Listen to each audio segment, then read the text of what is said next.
Good afternoon, everyone. Edward Leos here, publisher of the Hotel Guide, and actually launching our travel talk here. We're really excited about today's travel talk because of the fact that we've got the holidays coming up. You know, we're right around the corner with Thanksgiving, then you roll right into Christmas as well. And so everybody after Halloween is really just starts focusing on all of that stuff too. Travel is going to be taking off even more, meaning families, things like that. But how are you going to balance your diet, your weight, and all of that stuff? And so today I'm excited about bringing on a good friend of mine, Ann Claiborne, who's actually the CEO and founder of Customized Concierge Nutrition.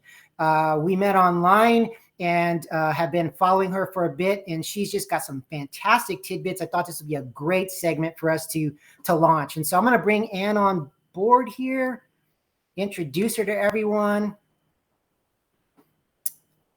There she is. How are you doing, Ann? I'm doing wonderful today. No, I'm excited and happy to have you here. We do these quick 15-minute travel podcasts and talk about different things. But I'm really excited about today's show with the fact that we've got a lot of good things to talk about. So why don't you tell me a little bit about yourself, a little bit about your company, and then we can kind of dive into some of your tidbits that we talked about with regards to mitigating that holiday weight gain. Absolutely. So I have been in the nutrition business for over 23 years. I was actually raised by a dietitian, so I thought for sure it was not what I was going to do in life. I had no desire to do it. I ended up in the Army. I was an Army nurse for 10 years. And after my deployment, I deployed with the 101st Airborne Division. With a combat support hospital. And when I got back, the Army called and said, hey, we're going to make you a nutritionist for our world-class athlete program, which made me non-deployable. So I didn't care what it was. I was in. I was like, okay, yeah. Go. So they sent me back to school, became a nutritionist, and started working with our Olympic athletes at the world-class athlete program. That's really how I got my introduction into professionally doing it, although I had been an athlete my whole life and knew the importance of nutrition. Fast forward, I got out of the military and continued to do it here and there. And then really when COVID hit, my business completely blew up because all of my professional athletes were sitting at home. Yep.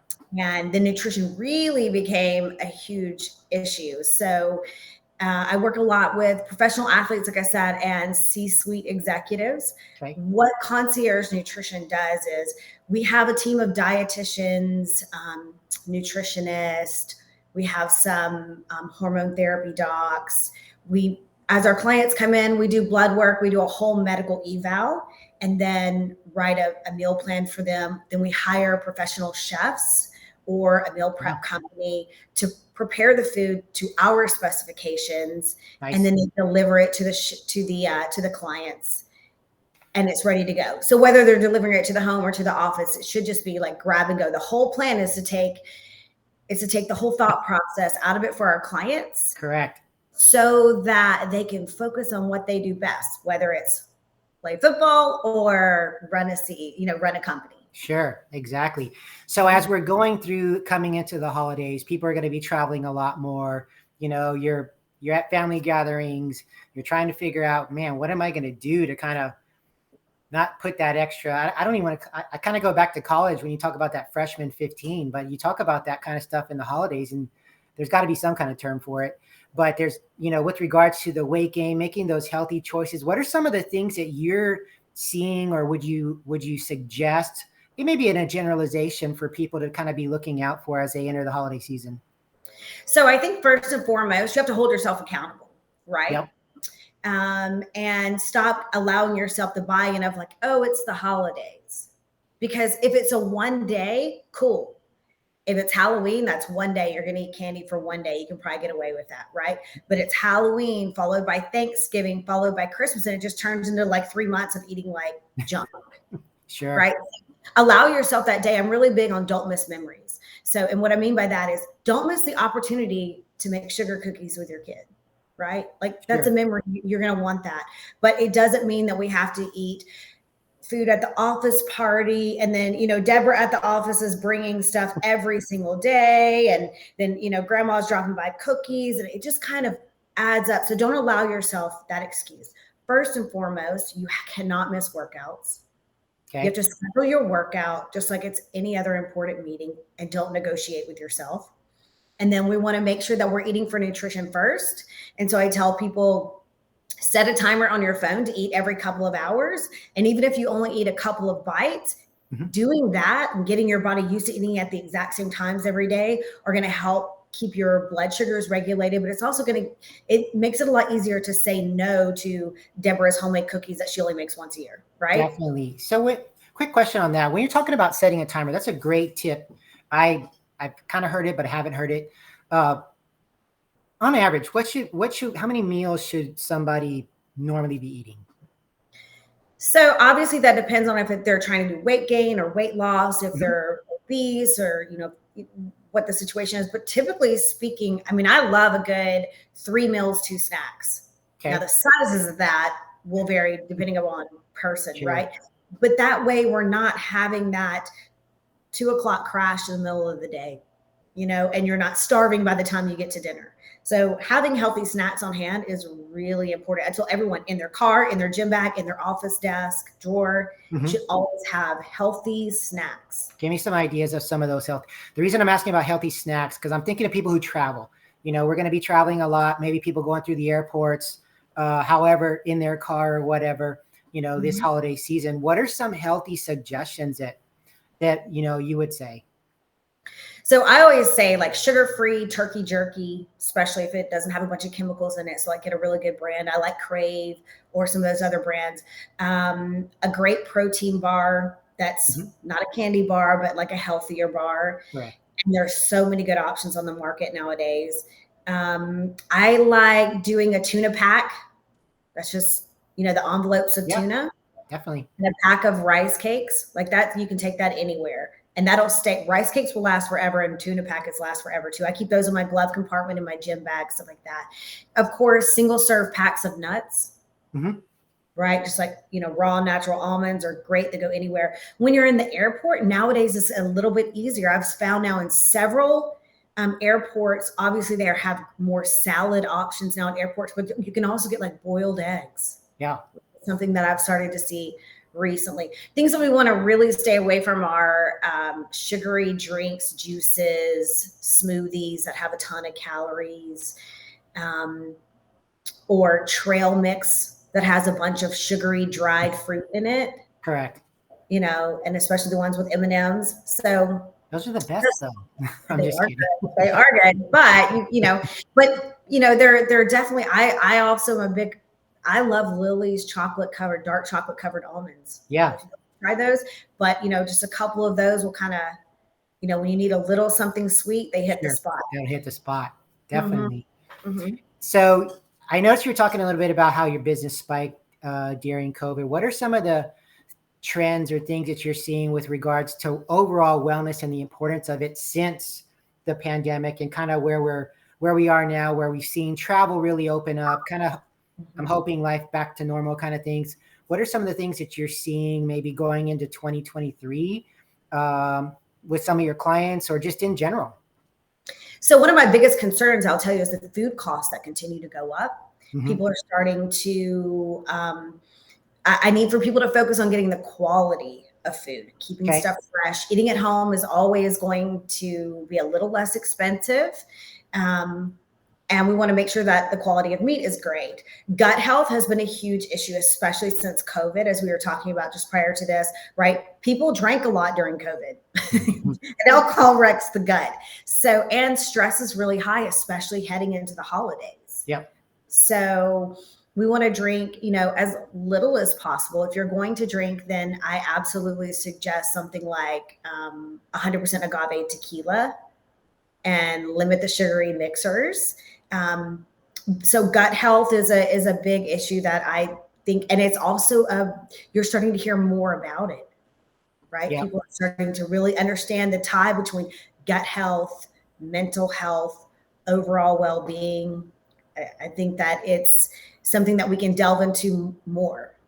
Yeah, ironically, you and I were talking about that prior to this, with the, with our, talking about the gut brain axis, the importance, the being basically your second brain. Second brain. And there's a lot of people that don't know that. You're thinking wellness, you're thinking, oh man, I'm just hungry, I'm just gonna eat whatever.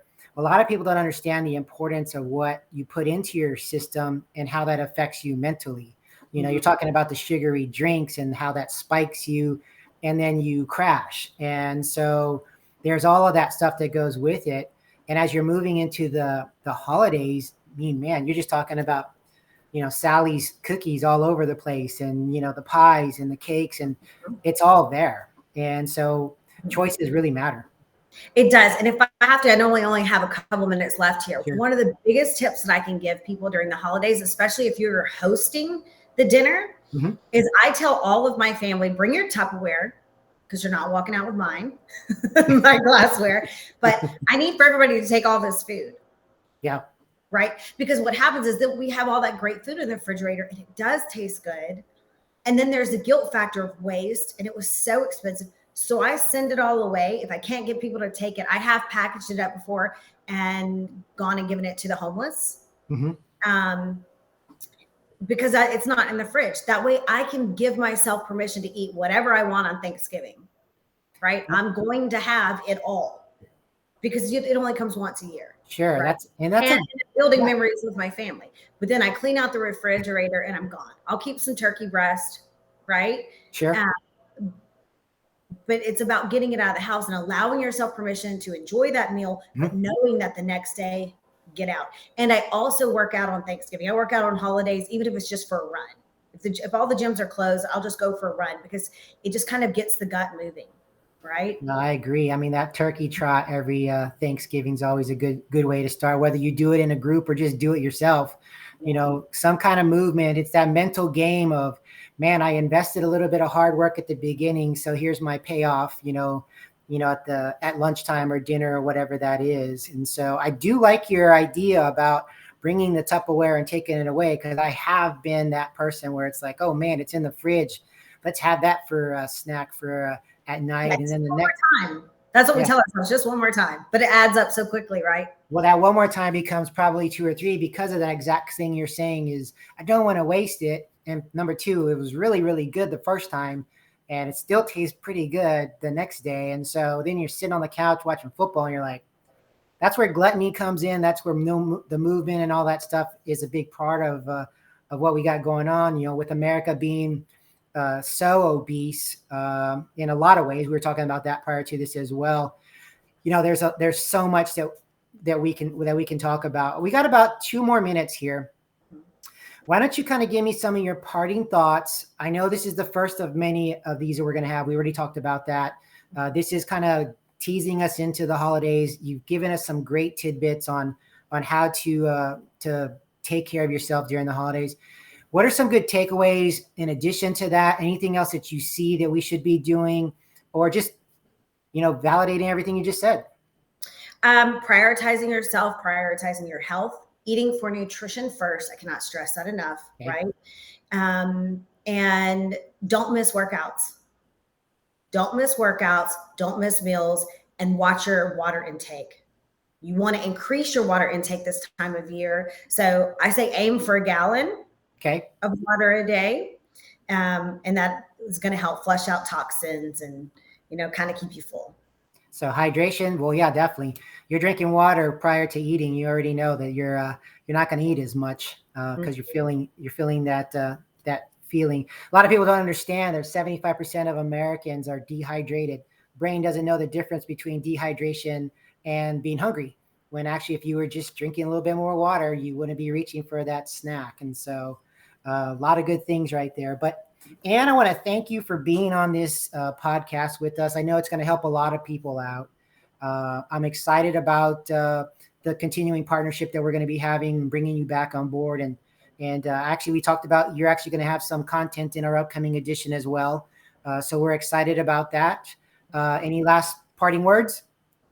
That's it. Eat clean whenever possible. Hey, eat clean. Make good choices, prioritize yourself. Don't miss a workout, drink some drink water. These are just very simple things, but it's all about prioritizing your health and wellness during this holiday season. So in the meantime, I want to thank everybody for being on this podcast with us. Please share it with everyone in your social networks. You will see it on Spotify, Anchor.fm, YouTube, and also Facebook later today. So you guys have a great afternoon, and we'll talk to you soon. Take care.